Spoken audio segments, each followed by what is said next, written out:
remember back in the day when you would watch an NBA game, right?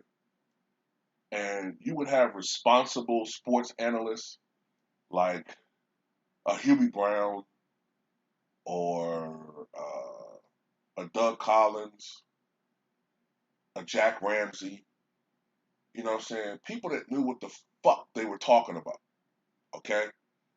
Actual people who you could tell they knew what they were talking about. Dick Vitale in college, you know what I'm saying? Bobby Knight with college. Most of them were former coaches or former players.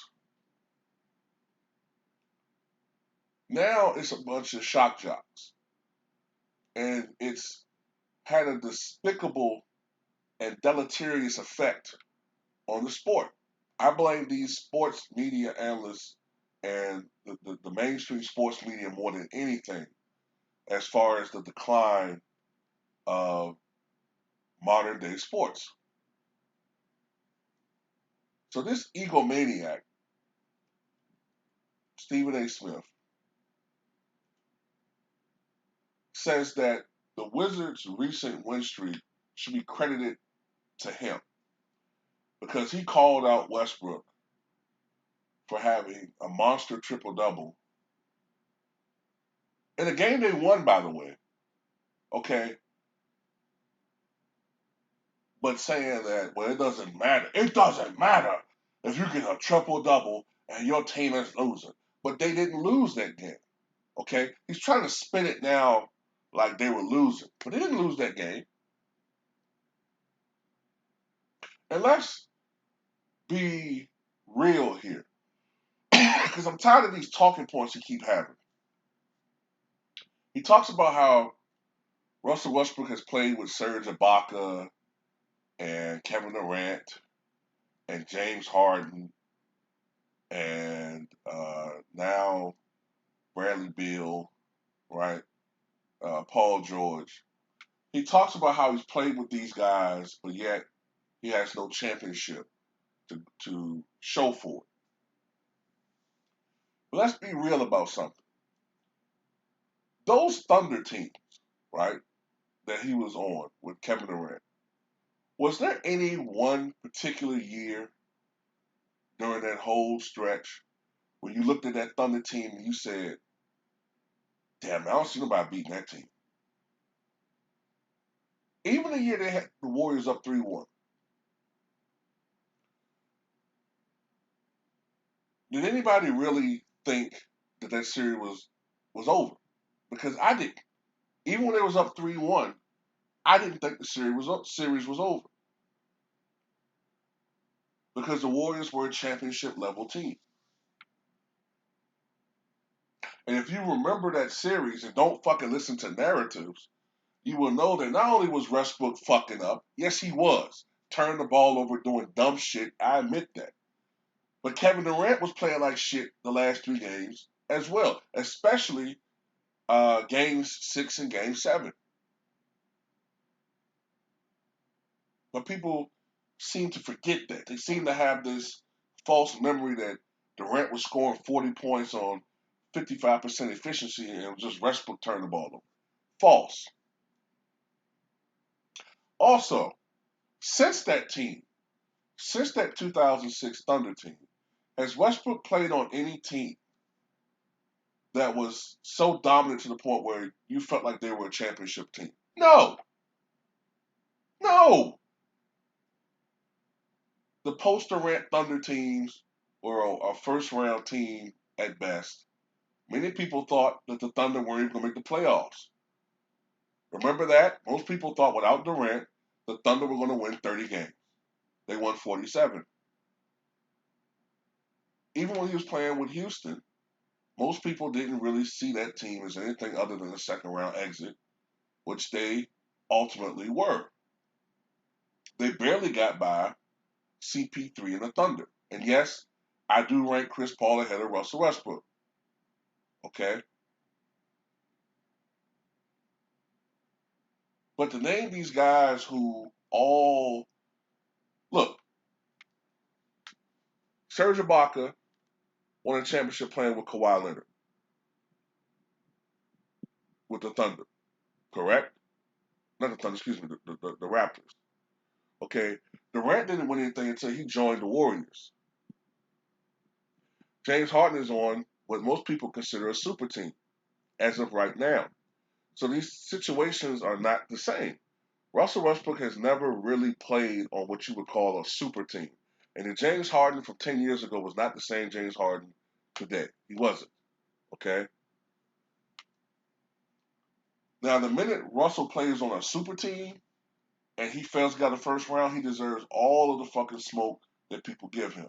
But I still believe a lot of this shit is overblown. Now, Charles Barkley, for instance, one of my favorite players back then, not one of my favorite personalities now. But Charles Barkley, in his career, played with Hershey Hawkins, Kevin Johnson, who should be a Hall of Famer, Dan Marley, Cedric Ceballos. Who else did he play with?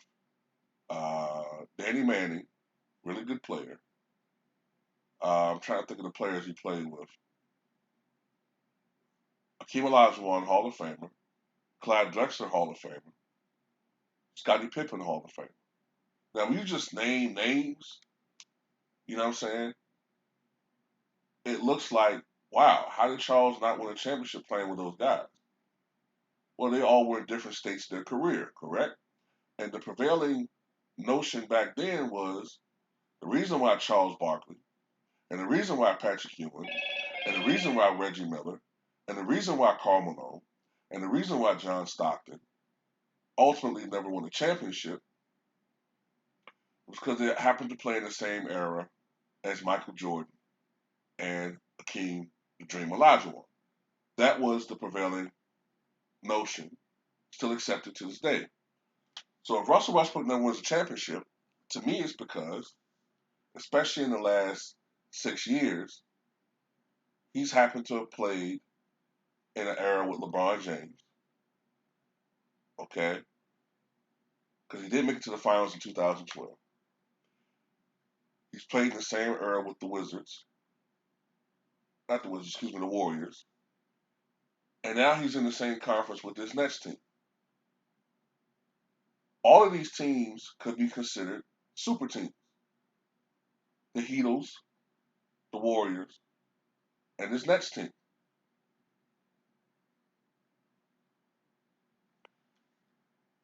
Now, Stephen A. Smith talks about Bradley Beal, right? And talk about how he's a super player. It's a reason why last year Bradley Beal was the first player in NBA history. I did a video about this last year. He's the first player in the history of NBA to average 30 points a game and not be an all-star that same year. Even guys that were on losing teams back in the day. World B. Free with the Clippers, I think 1980, averaged over 30 points a game. And he was an all-star. Bradley Beal was the first one. Why? Because after John Wall went down with his injuries, and it was Bradley Beal leading that team, they weren't shit. Okay? They weren't anywhere near the playoffs. One year, I think they went something like, was it last year? They went like 20 something and 40 something. And the year before that, they were like 30 something and 40 something. So they've been a terrible team. This is also a team that got off to a historically bad start this year. And after the All-Star break, lost 4 games in a row. But despite that, even though I don't think they're going to make the playoffs, they're getting really close. I think they're the 10th seed or the 9th seed in the Eastern Conference. If they can run the table, maybe they can sneak into the playoffs. Would that be possible without Russell Westbrook on that roster? Let's not act like that roster is all that great. It's not. In this era where analytics favor guys who can shoot the rock very well, um, I just want to make note of something, right? Now, Stephen A. Smith brought up the fact that that Russell Westbrook, excuse me, he brought up the fact that Russell Westbrook only shoots 31% from three.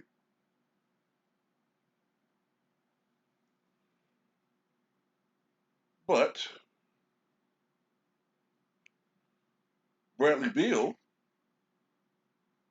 only shoots 35% from three. That's not exactly lighting it up. You know what I'm saying? It's not awful, but that's below league average. So let's not act like Bradley Beal is shooting the lights out. To me, Bradley Beal is a legitimate second option type player. When you have him as your number one scorer, you're not a championship level team. As a secondary or even a third option, that's a championship team. Okay? So I don't understand why Russell Westbrook has this expectation with the team he's on to be number one in the Eastern Conference. I don't get it. You know what I'm saying? Um, Also, Stephen A. Smith, you didn't have that same smoke for Kevin Durant when you went at him and his mama checked you. You know what I'm saying? But he knows who to go after and who not because he knows that Russ is not the type of dude to come at you like that. You know what I'm saying? And furthermore, I don't really think Russell Westbrook cares about Stephen A. Smith's opinion. I don't think he cares. The only thing I think he cares about is being now consistently disrespected all the time. You know what I'm saying? He was not saying much about that, but now the narrative is, you got people out there who really don't know what they're talking about, just disrespecting guys now. They're not, to me, being credible sports analysts. They're being like the Howard Sterns and the Rush Limbaughs of sports. They're like shock jocks, and it's irresponsible to me. And they are, to me, responsible for these misleading narratives, which is leading to people who listen to these guys and take what they say as gospel. It's leading to them having these misinformed opinions. And this is what leads to me having arguments with idiots online who don't know what the fuck they're talking about. You know what I'm saying? And it's not that you have to agree with everything I say. No, I don't want people to agree with everything I say. But at least come at me with something that sounds credible. You know what I'm saying?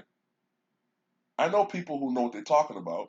And I know people who just are repeating and regurgitating, shit that they heard. So that's all I got to say. Uh, the guy on the right is a scumbag and a cretin. And what you guys think?